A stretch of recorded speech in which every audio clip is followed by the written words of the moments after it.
જો ખાદ્ય વસ્તુઓમાં ભેળસેળ થતી હોય અને નકલી પનીર બટર ચીઝના થૂકબંધ કિસ્સાઓ આવતા હોય તો પછી મિલાવટી ગઠિયાઓ અન્ય વસ્તુઓ ક્યાંથી છોડે?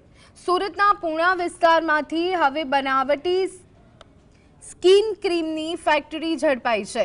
શાશ્વત પ્લાઝાના બીજા માળે ચાલતા કારખાનામાંથી બનતી નકલી સ્કિન ક્રીમ ઓનલાઈન પર વેચાતી હતી।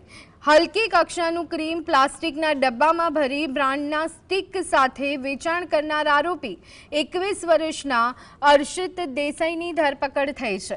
પોલીસે ફેક્ટરીમાંથી 1.99 લાખનો મુદ્દામાલ જપ્ત કર્યો છે।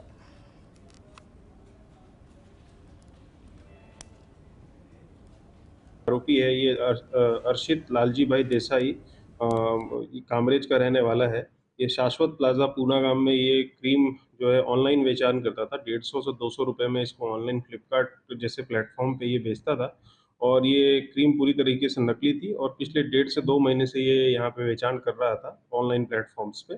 इसमें हमें बातमी मिली और लोकल पुलिस ने इसमें अच्छे से ऑपरेशन करके इसमें इस फैक्ट्री को पकड़ा। टोटल मुद्दा माल जो हमने पकड़ा है वो 3,19,599